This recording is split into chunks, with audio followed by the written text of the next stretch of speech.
Hi, Ed. Hi. Can I get you to say your name and your last name and spell both of them for me, Okay, please? fine. Ed Wilkowski, Wilkowski. Okay. And what was your rank and part and division of the? My rank? Yeah.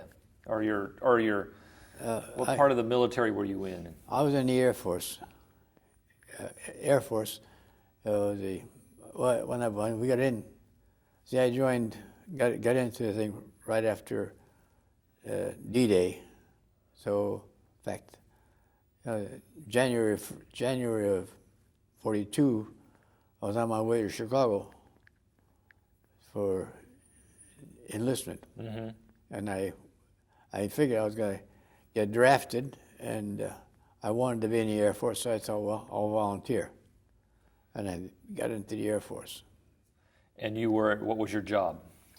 Well, initially I started out as an airplane mechanic, and after I was out on the airports, and these cadets were coming in with aircraft, and we were servicing them. I said, well, why don't I get into this act? So I decided to get into flight training, and they accepted me, and I went into flight training. Great. Do you remember where you were when Pearl Harbor was bombed? I was in Milwaukee. I was born and lived in Milwaukee, Wisconsin, and I was at home in Milwaukee. And I don't recall the details entirely, but all I knew is we were in trouble. Uh-huh. And were you right away ready to start? Did you want to volunteer right away, or well, how did you pretty much so, yeah. Because like I say, I decided I was a surprising thing too. I was on my way from Milwaukee to Chicago, January 1st of 1942. Mm-hmm. So that was pretty early. I thought, well, right.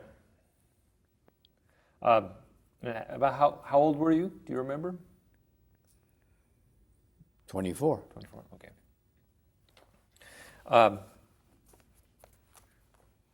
So, what was your? Do you remember your training experience? How they got you ready for flight school or flight to be a pilot? Yes. And the flight training occurred. I went through all phases of it: primary, and basic, and advanced, all in the state of Georgia. All my flight training. Some people were transferred out, but I did all my flight training in the state of Georgia. And how long did that take? I'd say about 6 months. No, a little more. Probably more like 9 months. I think it was 3 months in primary training. That was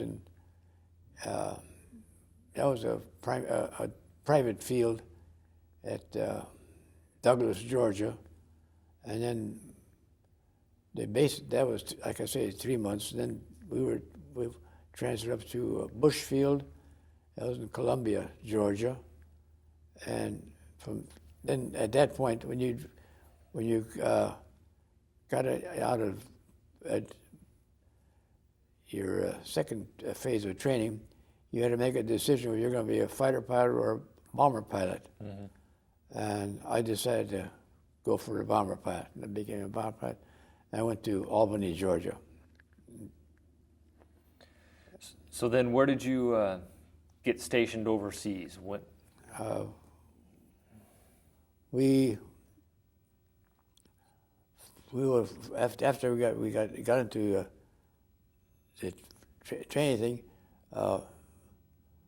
we went to Salt Lake City, and went into it, and then that's where they were forming the bomber crews. Mm-hmm.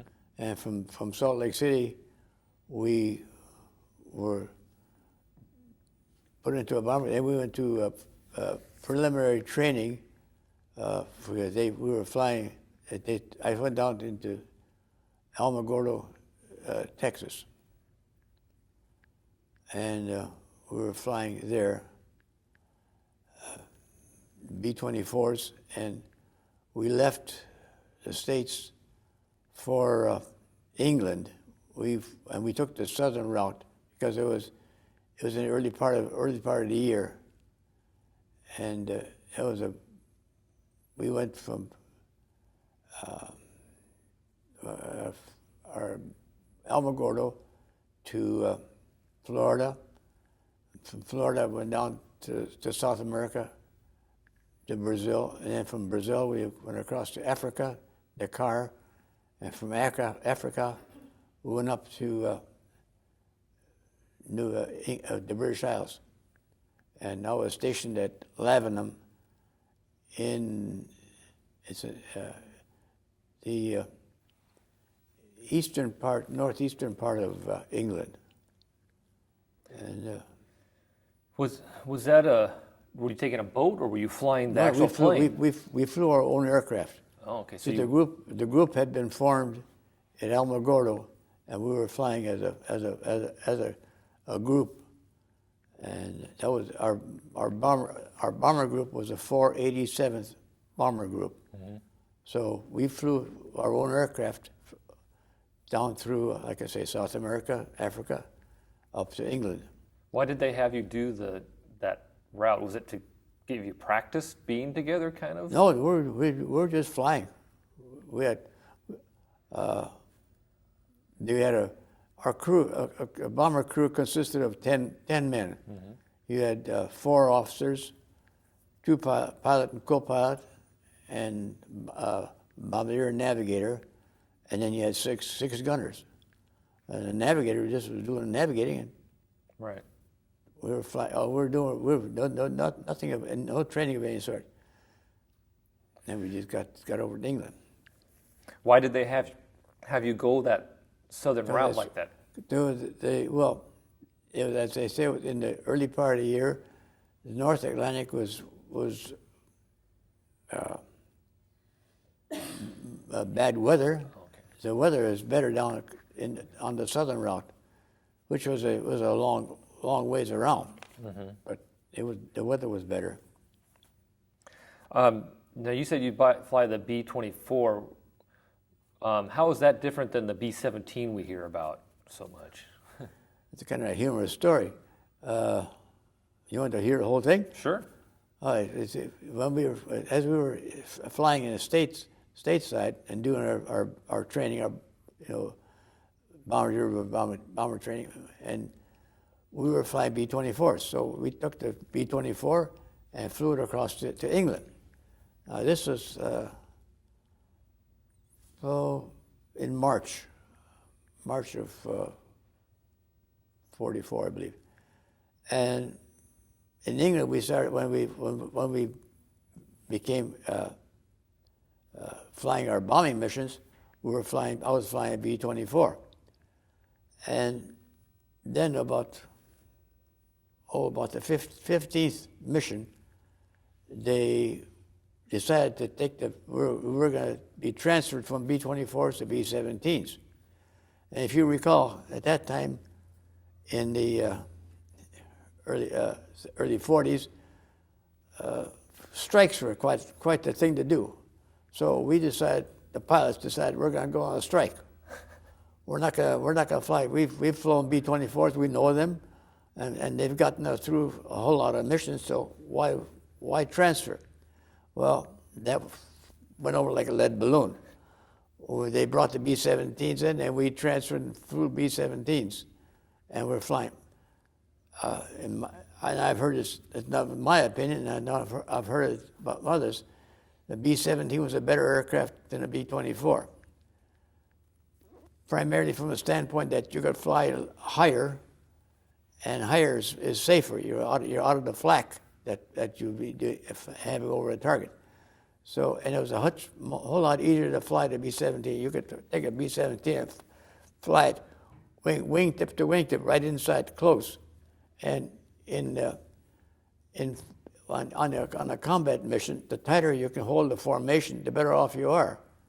The fighters are going to leave you alone. So we could fly higher, and it was a much more stable aircraft than the B-24. The B-24 was a longer range aircraft, but the B-17 was a whole lot better. So you ended up liking the B-17 better, even though you were striking at first not to. Yeah, we had anxious moments initially, but yeah, afterwards. And like I say, I've heard many others have said that the B-17 was a better airplane to fly. What kind of differences internally were there between the 24 and the 17? What difference in what? Internally, you know, how they looked and felt inside? No, the cockpit was quite similar. No, not much of it. There was not much variation. They were pretty similar. Pilot and co-pilot, and the guns, your turrets are the same thing. The only thing is that, see, the B-17 is a tail landing aircraft. You're flying on an angle this way, whereas the B-24 is more level. So it's the tricycle gear. Okay. But did you have any? I see here you did 2 tours, almost like 50 flights. 54 missions. Which was kind of unusual. Not that many people did that, right? That's true. Yeah. I flew the first tour, and the first tour was 30 missions. You flew 30 missions, and I was given the choice then, going back to the States for reassignment, or if I again volunteered, I would become a first pilot, and they get my own crew, and fly a second tour. So I decided that if I would go back for reassignment, more than likely the war was doing very well in Europe. They were into Germany. They were moving, and I can't recall the general's name, but anyhow, he was going through Germany like really, really well. Whereas and that's probably going to be over in a short while. I won't fly to 24 missions. Mm-hmm. So I decided to volunteer, come back. If I go to the reassignment, I'll probably wind up as a co-pilot on a B-29. B-29s were bigger, and I'll be in the Pacific. I decided to volunteer for a second tour. Wow! And I came back. So do you remember what your worst mission was? Did you have any really close calls or anything like that? Yeah, there were quite a few close calls. Well, what was the most dramatic one that you had that really sticks out in your mind? Probably the one about there's a December flight in Christmas. I think it was on Christmas Eve. We were flying a full. You see, this was after D-Day. It was in latter part of 45. You have one here that's Babin. 44. Babinhausen. The war was over in 45. Mm-hmm. Well, on that mission, it was a full effort by the 8th Air Force. So we had a lot of aircraft in the skies, and the Luftwaffe was out in full force too. So a lot of aircraft were shot down, and we were seeing aircraft in our own group getting shot up, and so it was a very scary flight. Mm-hmm.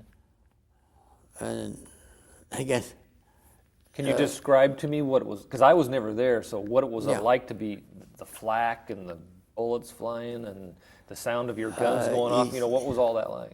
Well, you didn't. You had when you were on a bombing run. The aircraft were flying all in formation, and you were flying tight, and so you could, as you're approaching the target, you could see a lot of black bursts up ahead of you. Mm-hmm. This is the flak. Flak is when they were shooting up the artillery shells up at your level, mm-hmm. and they were bursting, and the shrapnel would be all over the place. Another one I recall very well was probably our first mission. The colonel, our group leader was Colonel Bernie Lay, and afterwards he wrote he went to Hollywood and put out movies, and one of his movies was 12 O'Clock High.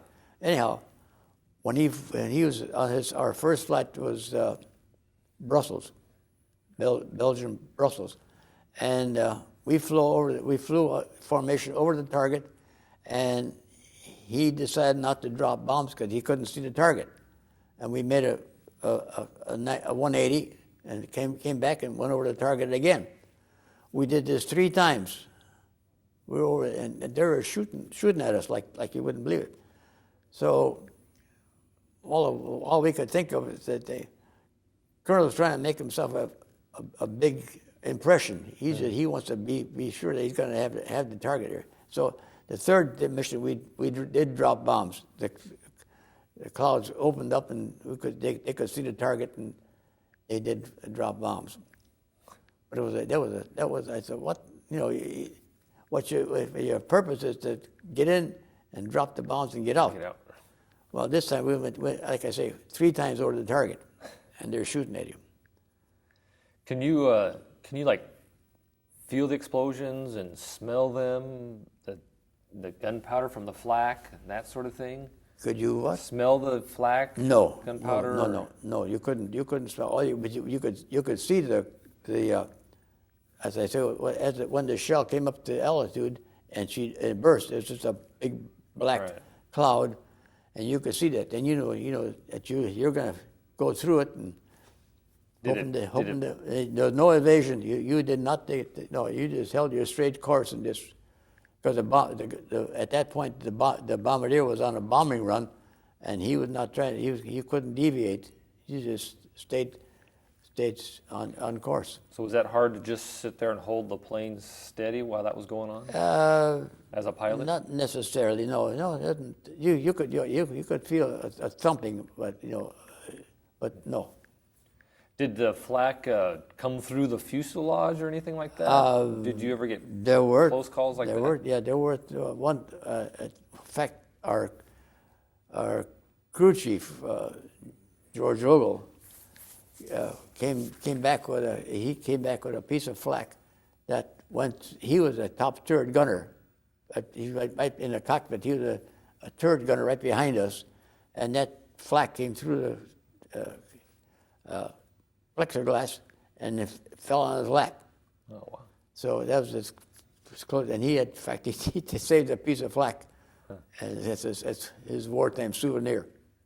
You never got hit or anything? No injuries? I never got injured, no. I flew all 54 without any problems. Wow. And about the only difficulty I had was I lost engines more than once. I think about maybe 2 or 3 times lost an engine, but the airplane could fly on 3 engines.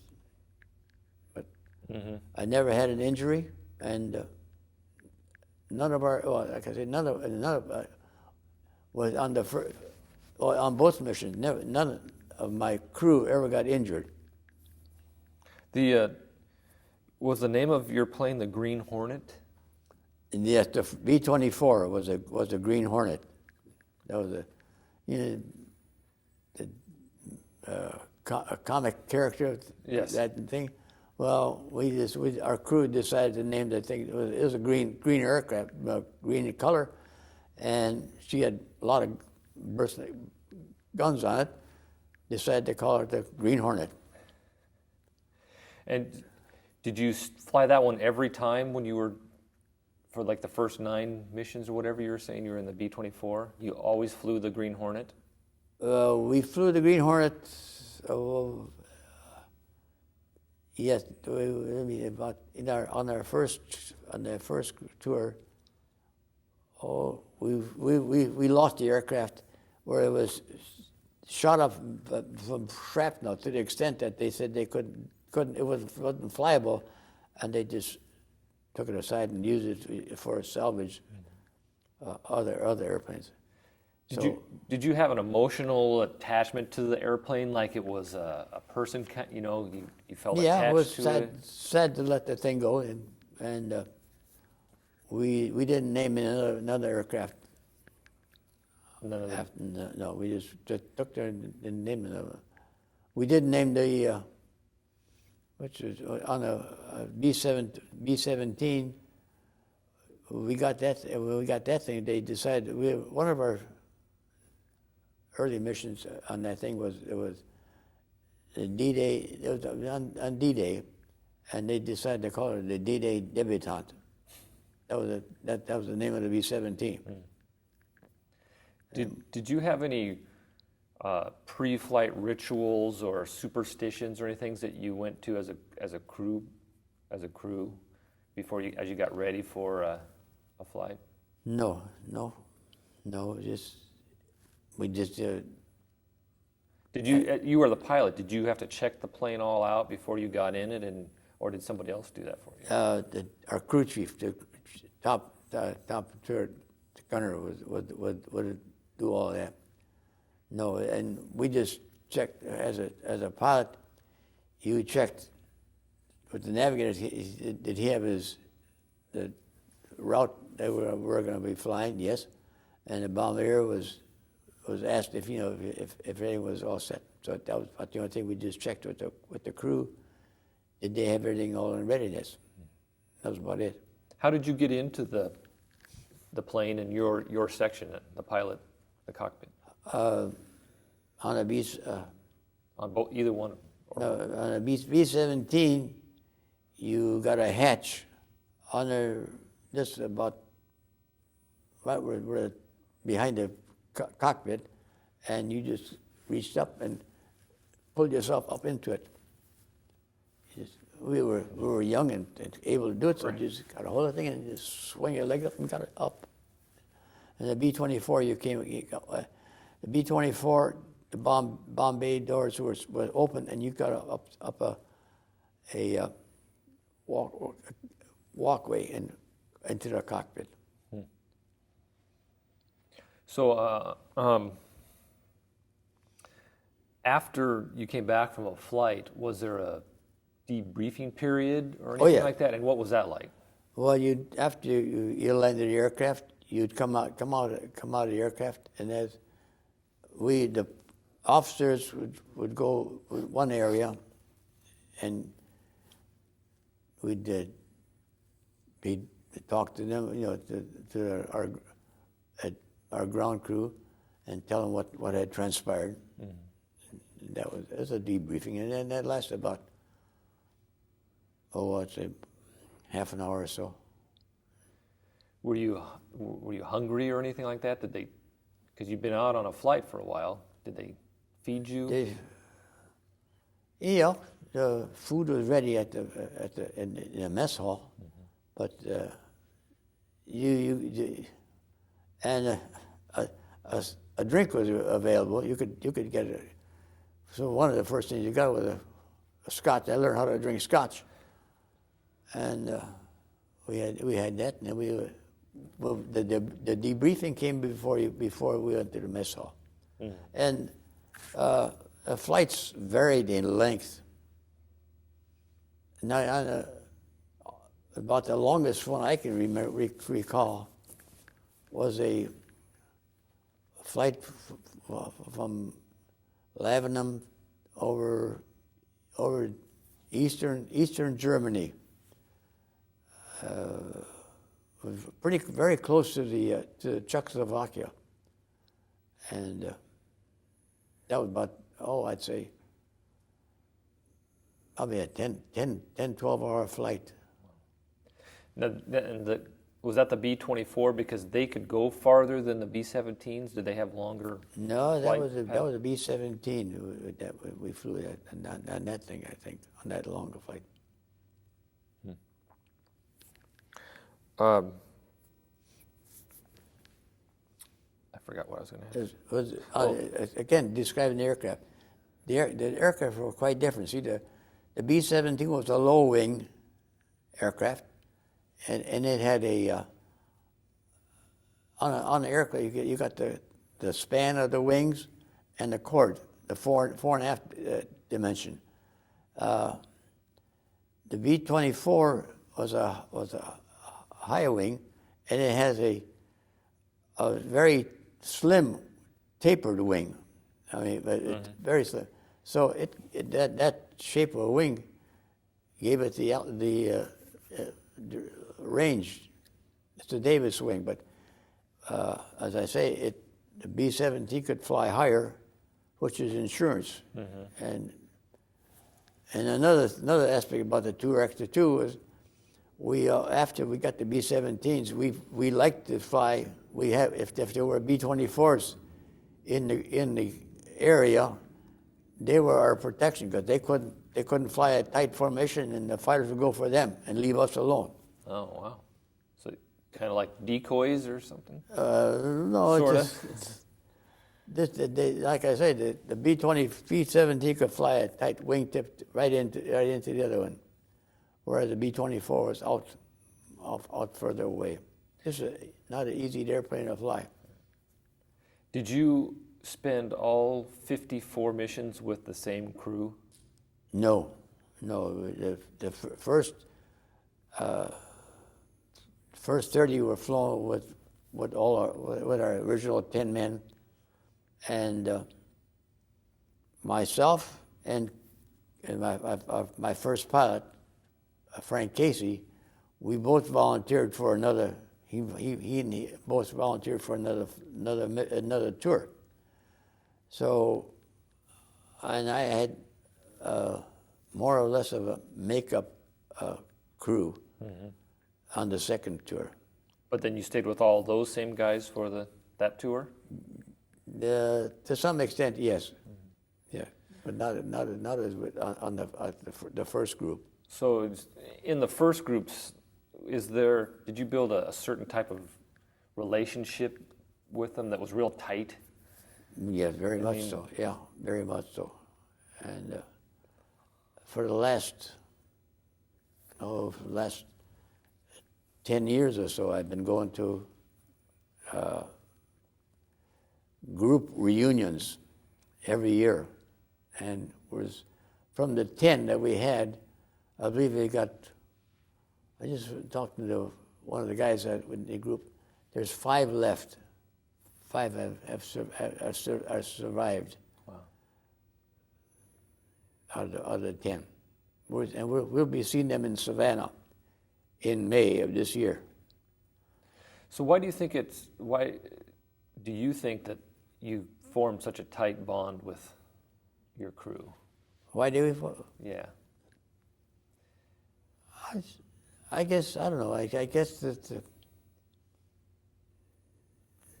the fact that you're in combat and you got people that you know that you've acquainted with for a while, it just gets tighter and tighter. So I'd say that's probably it. It's just the circumstances surrounding it. And because you're kind of depending on each other's oh yeah, for your very safety? much so. Okay. Yes, very much so. You certainly were, yeah. Did you ever talk about that kind of stuff with them? Not to any great extent. No, not to a great extent.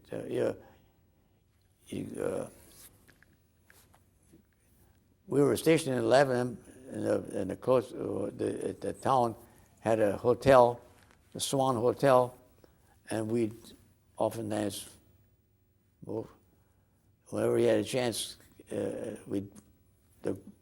bunch of us would go from the base into Sudbury, which Lebanon, and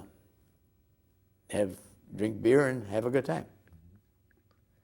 And what does have a good time mean? What kind of, did you play cards? Did you darts?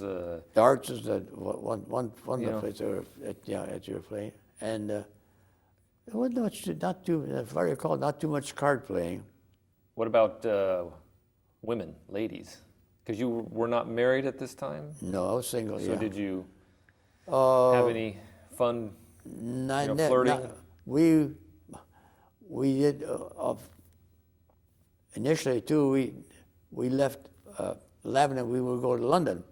London was a better, had city life. But then we started bombing London. That didn't, we just decided to go to Lebanon. It's much safer. I never did have any relationship with any young ladies there. Well, that's good. Yeah. Keep yourself out of trouble that way. Yeah. So do you have any fun memories of that time with your buddies out? You know, any particular incident that was really funny or interesting? What time? We did a lot of exploring around the area, and the one I recall was fun was going on to Cambridge. Cambridge is not very far from Lebanon, about maybe say half an hour's ride, and we'd grab a bus and go over to Cambridge. And Cambridge was a nice town, a very large town. So that's one I recall. And what did you do when you got there? What did you do when you got there? Well, I just went to a pub. Yeah.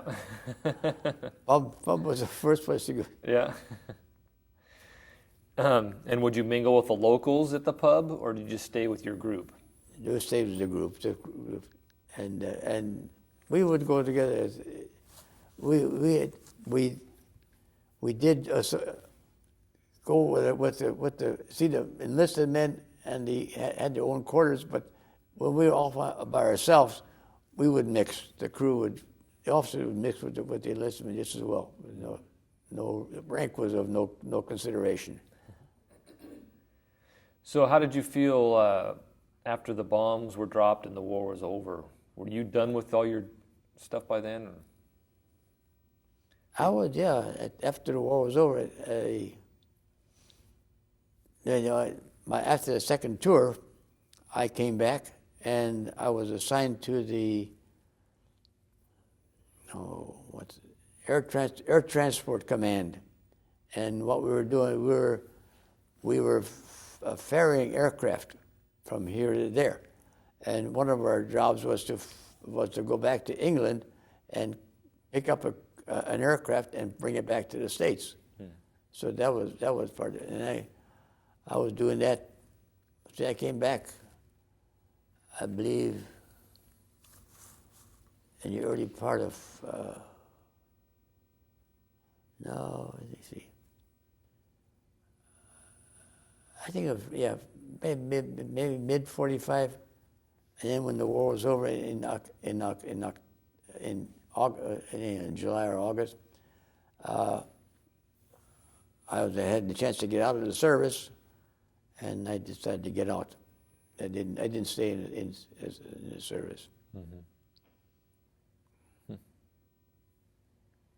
In fact, at that time I decided to take advantage of the GI Bill. GI Bill was the government was giving us education, so I decided to become an aeronautical engineer. Right. Were you ever scared in your